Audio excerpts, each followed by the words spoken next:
Welcome back to Surabhi recipes by Sonu doctor Raghu. ಇವತ್ತು unlocking the part 4 jackfruit recipes, that is ಹಲಸಿನ ಹಣ್ಣಿನ ಇಡ್ಲಿ ಮತ್ತು ದೋಸೆ ಮಾಡೋದು ಹೇಗೆ ಅಂತ ನೋಡ್ಕೊಬರೋಣ. ಸೊ ಮೊದಲಿಗೆ ನಾನು 3 ಕಪ್ ಆಗುವಷ್ಟು ಅಕ್ಕಿ ರವೆಯನ್ನು ತಗೊಂಡಿದ್ದೀನಿ. ಮೊದಲಿಗೆ ಅಕ್ಕಿ ರವೆಯನ್ನು ಚೆನ್ನಾಗಿ ತೊಳೆದ್ಬಿಟ್ಟು ಒಂದು 4 ಅವರ್ ಆಗುವಷ್ಟು ನೆನೆ ಹಾಕ್ಕೋಬೇಕು. ನೀವು ಬೇಕಿದ್ರೆ ಅಕ್ಕಿ ಸಹ ಯೂಸ್ ಮಾಡ್ಕೋಬೋದು. ನಾನಿಲ್ಲಿ ಅಕ್ಕಿ ರವೆ ಇದ್ದಿದ್ದರಿಂದ ಅಕ್ಕಿ ರವೆಯನ್ನೇ ಯೂಸ್ ಮಾಡ್ಕೊಂಡಿದ್ದೀನಿ. ಒಂದು 4 ಅವರ್ ಆದಮೇಲೆ ನೀರೆಲ್ಲ ಸ್ಟ್ರೈನ್ ಮಾಡಿಕೊಂಡು ಮಿಕ್ಸರ್ ಜಾರ್ಗೆ ಸೇರಿಸ್ಕೊಳ್ಳಿ.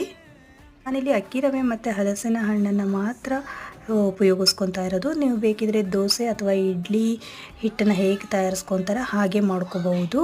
ಇಲ್ಲಿ ನಾನು 300 ಗ್ರಾಮು ಆಗುವಷ್ಟು ಹಲಸಿನ ಹಣ್ಣನ್ನು ಸಹ ಮಿಕ್ಸಿ ಜಾರ್ಗೆ ಸೇರಿಸ್ಕೊತಾ ಇದ್ದೀನಿ. ಈ ಹಲಸಿನ ಹಣ್ಣನ್ನು ನೀವು ಸಣ್ಣ ಸಣ್ಣ ಪೀಸಸ್ ಆಗಿ ಸಹ ಕಟ್ ಮಾಡಿಕೊಂಡು ಸೇರಿಸ್ಕೋಬಹುದು. ಇದ್ರ ಜೊತೆಗೆ ನಾನು ಉಪ್ಪು ಸಹ ಸೇರಿಸ್ಕೊತಾ ಇದ್ದೀನಿ. ಮಿಕ್ಸರ್ ಜಾರ್ಗೆ ಉಪ್ಪು ಸಹ ಸೇರಿಸ್ಕೊಳೋದ್ರಿಂದ ಮತ್ತೆ ಉಪ್ಪು ಸೇರಿಸ್ಬಿಟ್ಟು ಚೆನ್ನಾಗಿ ಮಿಕ್ಸ್ ಮಾಡ್ಕೊಳೋ ಕೆಲಸ ಇರೋದಿಲ್ಲ. ಹಾಗೆ ನಾನಿಲ್ಲಿ ಸ್ವಲ್ಪ ನೀರನ್ನು ಸೇರಿಸ್ಕೊಬಿಟ್ಟು ಈ ಇಂಗ್ರೀಡಿಯೆಂಟ್ಸ್ನ ಚೆನ್ನಾಗಿ ಬ್ಲೆಂಡ್ ಮಾಡ್ಕೋಬೇಕು. ಸಾಫ್ಟ್ ಕನ್ಸಿಸ್ಟೆನ್ಸಿ ಬರೋ ತನಕ ಚೆನ್ನಾಗಿ ಬ್ಲೆಂಡ್ ಮಾಡ್ಕೊಳ್ಳಿ.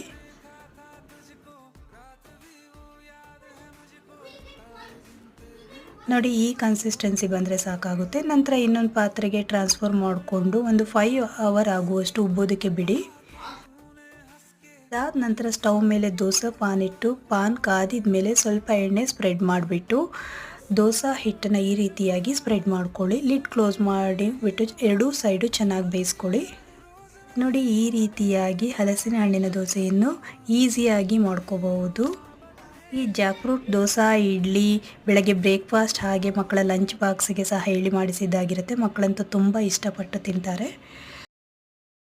ಹಾಗೆ ನಾವು ಇದೇ ಹಿಟ್ಟನ್ನು ಉಪಯೋಗಿಸ್ಕೊಂಡು ಇಡ್ಲಿ ಸಹ ಮಾಡೋದು ಹೇಗೆ ಅಂತ ನೋಡ್ಕೊಳ್ಳೋಣ. ಇಡ್ಲಿ ಪಾತ್ರೆಯಲ್ಲಿ ನೀರು ಇಟ್ಕೊಂಡು ನೀರು ಬಾಯ್ಲ್ ಆದಮೇಲೆ ಇಡ್ಲಿ ಪ್ಲೇಟ್ಗಳಿಗೆ ಎಣ್ಣೆ ಸವರ್ಕೊಂಡು ಹಿಟ್ಟನ್ನು ಈ ರೀತಿಯಾಗಿ ಹಾಕ್ಕೊಳ್ಳಿ.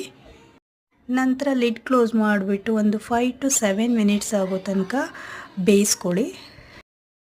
So idli also ready. ನೋಡಿ, ಇಡ್ಲಿ ಪ್ಲೇಟ್ಗೆ ಅಂಟೋದಿಲ್ಲ.